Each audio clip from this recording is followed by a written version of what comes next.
wabarakatuh.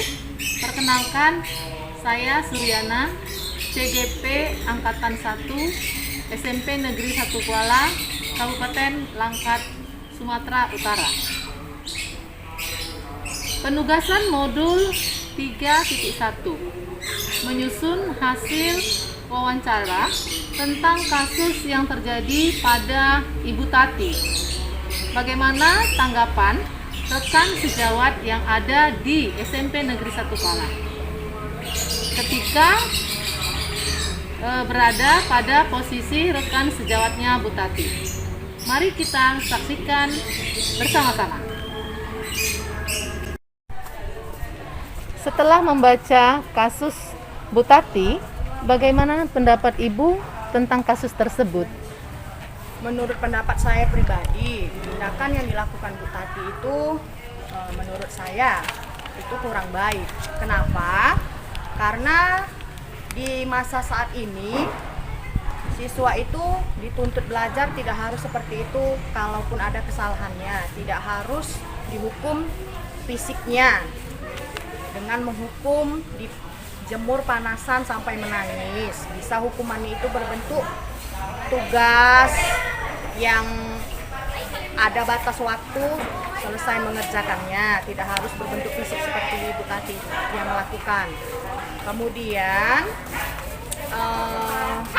bisa juga dengan memberi tugas di rumah dengan menulis beberapa kesalahan yang dilakukannya sampai berulang kali dalam waktu 1 hari atau dalam waktu 2 hari boleh diselesaikan. Ya, dengan seperti itu kan bisa membuat dia efek jerah dengan setiap menulis kata-kata tulisan yang kesalahan yang dibuatnya.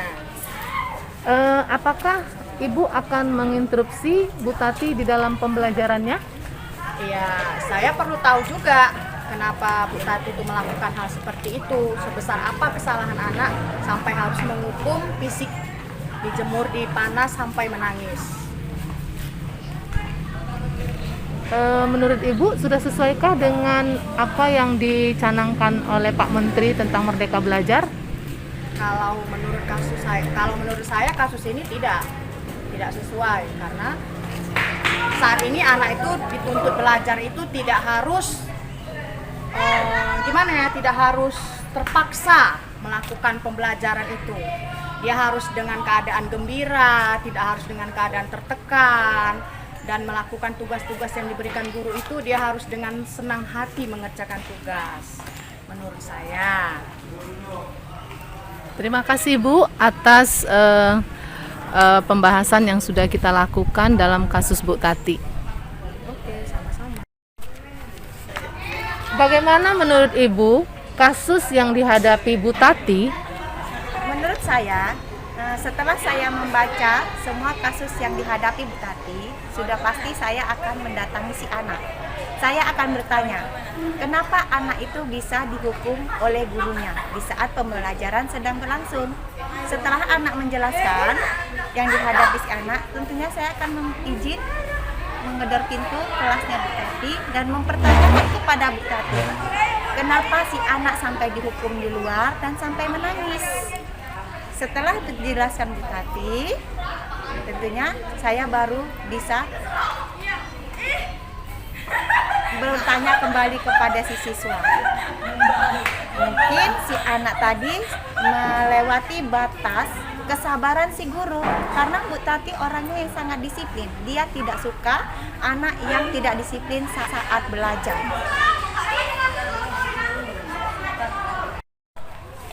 Dalam kasus Bu Tati, kira-kira apa pendapat Ibu pembelajaran yang dilakukan Bu Tati? Menurut saya akan bertanya dulu kepada Bu Tati. Sebenarnya apa masalah yang dibuat anak tersebut sehingga mengharuskan anak itu harus dihukum, dijemur di luar kelas dengan teriknya panas. Kemudian kalau sudah mengetahui masalahnya, mungkin itu hak Bu Tati, karena itu adalah wewenang dia dalam menghukum anak tersebut, karena dalam pembelajaran Bu Tati, bukan pembelajaran saya. seperti itu. Apakah Ibu akan menginterupsi Bu Tati di dalam pembelajarannya? Saya tidak akan menginterupsi Bu Tati, tetapi saya akan memberi saran kepada Bu Tati dan memberi masukan bahwasanya pada zaman modern ini pembelajaran tidak dilakukan dengan terpaksa, melainkan pembelajaran itu harus bahagia agar pembelajaran tersebut lebih efektif dan efisien dengan cara membuat murid itu ikhlas untuk mengikuti pembelajaran kita tanpa harus ada paksaan, ada tekanan seperti itu. Ya caranya kan sekarang sudah banyak caranya, apalagi untuk anak SD. Kita banyak menekankan permainan. Contohnya kita itu yang ditiru, kita sebagai guru, kita yang ditiru. Jadi bagaimana sikap kita akan ditiru kepada anak-anak. Jadi berikanlah contoh yang baik, tegas, namun tidak menekan seperti itu. Terima kasih Bu atas pendapatnya tentang kasus yang dihadapi Bu Tati. Oke.